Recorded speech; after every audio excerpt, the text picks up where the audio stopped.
A roadside stand. Short answer questions. Question 1. How does the setting of the roadside stand contribute to the overall mood of the poem? Answer. The rural, isolated setting of the roadside stand immediately establishes a mood of longing and desolation. It highlights the vast disconnect between the struggling country folk and the affluent city dwellers, emphasizing the desperation and the unfulfilled desires of those who live on the fringes of modern progress. Question 2. What does the phrase pitifully pleaded reveal about the emotional state of the stand owner? Answer. The phrase "a pitifully pleaded" suggests a profound sense of vulnerability and desperation. It indicates that the stand owner isn't just selling goods, but is also begging for recognition and financial relief, revealing the emotional toll of their struggle and the depth of their unfulfilled hopes for a better life. Question. In what ways do the city cars symbolize the indifference of urban society towards rural poverty? Answer. The city cars symbolize urban indifference by their swift passage and lack of engagement. Their occupants are depicted as either oblivious to the stand or critical of its appearance, reflecting a superficiality and a disinterest in the genuine plight of the rural poor, who are seen as mere obstacles. Question 4.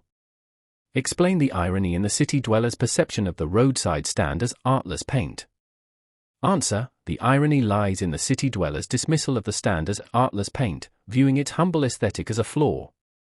They fail to see the desperate human effort and hope invested in it, demonstrating their inability to perceive value beyond their narrow, sophisticated standards, thereby missing the true art of survival. Question 5. What is the underlying desire of the roadside stand owners, beyond just making money? Answer. Beyond mere financial gain, the roadside stand owners yearn for a sense of connection and validation.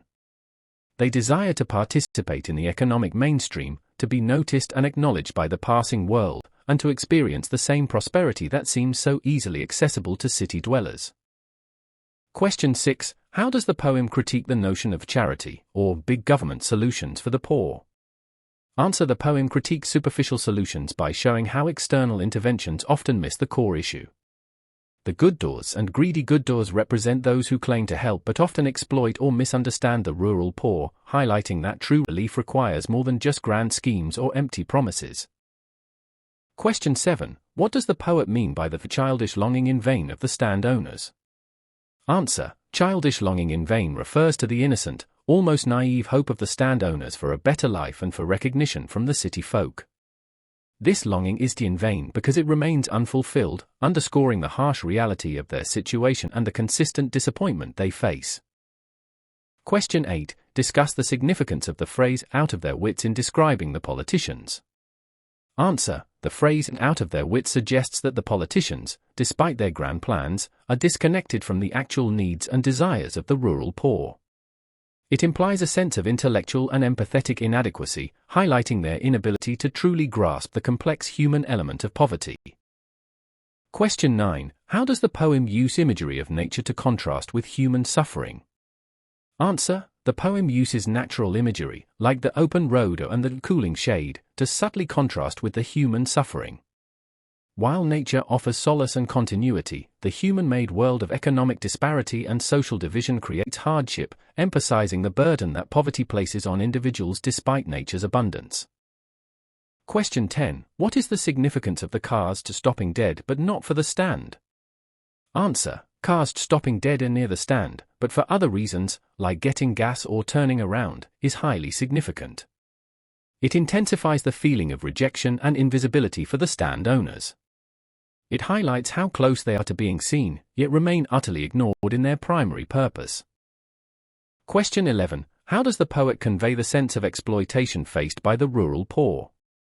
Answer. The poet conveys exploitation through the idea of beneficent beasts of prey, referring to those who promise aid but ultimately strip the poor of their autonomy and livelihood. This suggests that even well-intentioned interventions can become predatory, further disempowering the rural community. Question 12. What is the poet's personal emotional response to the plight of the roadside stand owners? Answer. The poet expresses a deep, almost overwhelming empathy, wishing for a quick end to the suffering, even if it were to mean his own death. This highlights his profound emotional distress at witnessing such persistent, unaddressed poverty and his desire for an immediate, albeit drastic, resolution. Question 13. In what way does the poem suggest a loss of traditional rural life? Answer. The poem subtly suggests a loss of traditional rural life by portraying the stand owners as struggling to survive by selling simple produce, indicative of a shift away from self-sufficiency. They are forced to engage with the transient, profit-driven urban world, rather than thriving within their own community. Question 14. What does the repeated notion of polished traffic imply about urban society? Answer. Polished traffic implies a superficiality and an emphasis on appearances within urban society. It suggests a world focused on efficiency, wealth, and a certain kind of sterile perfection, which sharply contrasts with the raw, unadorned reality of the roadside stand and its owners' lives. Question 15. How does the poem challenge the reader's own role in social inequality? Answer. The poem subtly challenges the reader by placing them in the position of the passing motorist.